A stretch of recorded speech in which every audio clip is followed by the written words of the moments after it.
How to develop an unbreakable positive mental attitude. Stoicism. Imagine waking up one morning to find that your plans have collapsed. The job you thought was secure is gone. Your relationship is shaky. The bills are piling up, and to make things worse, someone you trusted is turned against you. For most people, this would be the beginning of despair, of self-pity, of endless negativity. But what if I told you that there's a way to face these moments with such inner strength that they not only fail to break you, but actually make you stronger, calmer, and more optimistic about life? That is the essence of Stoicism, a way of thinking that transforms every challenge into fuel for an unbreakable positive mental attitude. The Stoics never promised that life would be easy.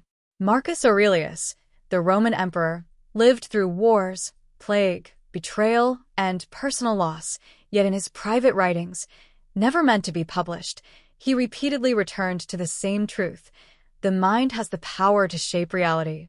He reminded himself daily that obstacles were not setbacks, but stepping stones. The impediment to action advances action. What stands in the way becomes the way. That simple shift of perception is what creates positivity that cannot be shaken by external events. Think about it.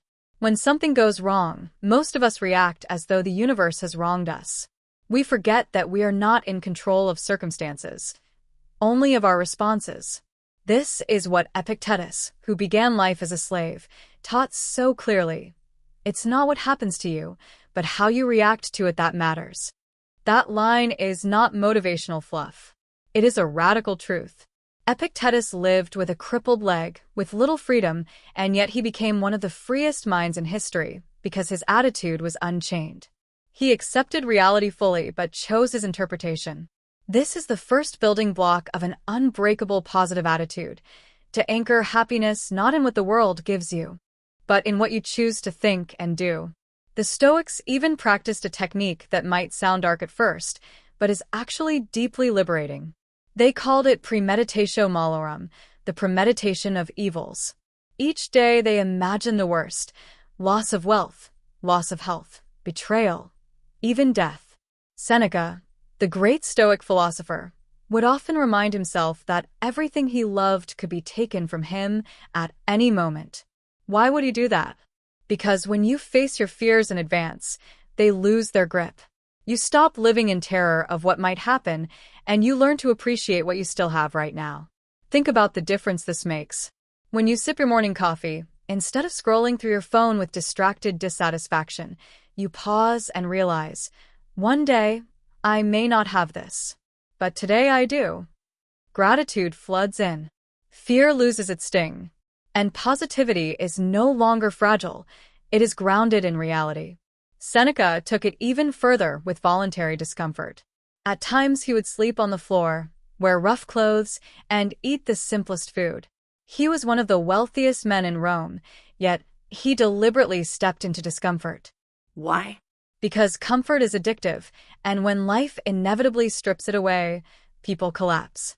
Seneca wanted to prove to himself, if I can endure discomfort by choice, then I will not be broken by discomfort when it comes without choice.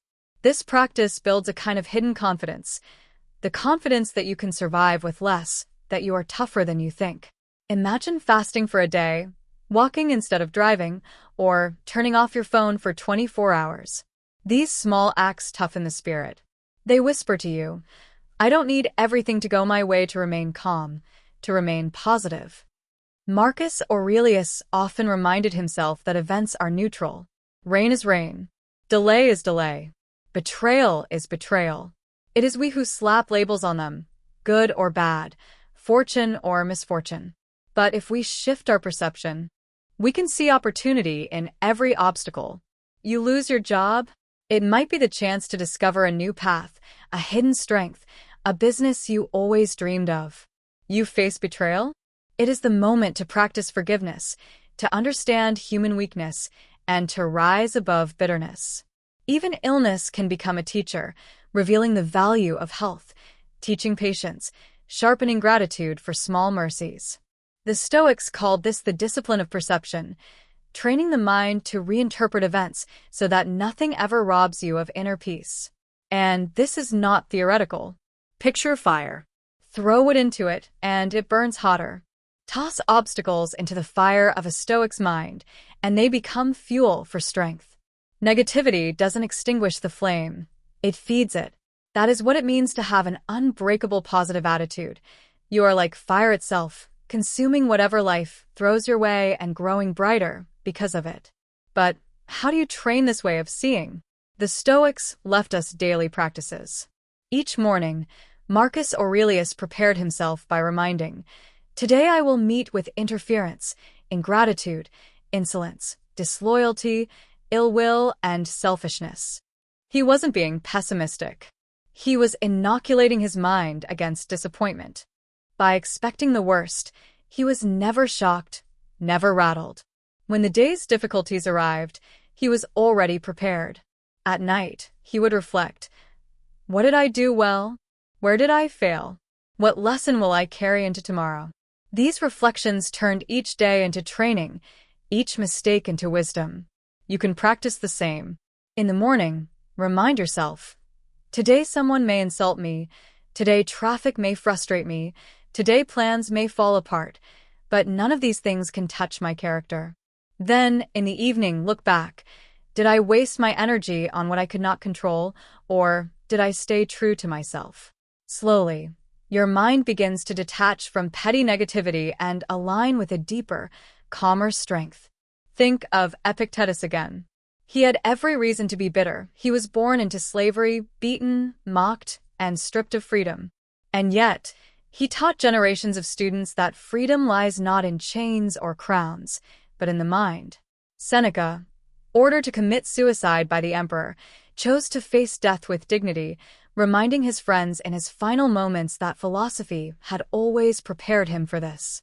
Marcus Aurelius, ruler of the most powerful empire, plagued by betrayal and war, still wrote in his journal about kindness, patience, and humility. If they, with lives far harsher than ours, could find a way to cultivate an unshakable positive outlook, what excuse do we have not to try? The difference between Stoic positivity and modern self-help positivity is striking. Today, we're often told to repeat affirmations, to visualize success, to think only happy thoughts.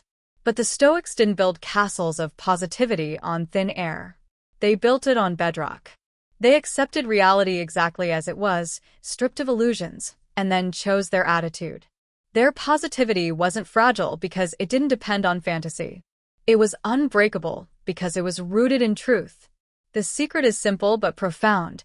You don't need life to be easy to be happy. You don't need everyone to like you, or every plan to succeed, or every day to be comfortable. You only need to master the art of response, to see obstacles as training, to cultivate gratitude for the present, and to live with virtue.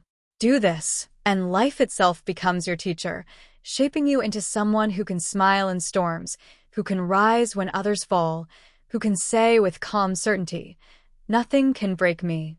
So the next time life throws its weight against you, remember the Stoics. Remember Epictetus, rising above slavery. Remember Seneca, facing death with serenity. Remember Marcus Aurelius, carrying the weight of an empire with dignity. And then remember yourself, capable of the same strength, capable of the same unshakable positivity. The happiness of your life truly depends on the quality of your thoughts. And if you train those thoughts in the way of the Stoics, then your attitude will not just be positive, it will be indestructible.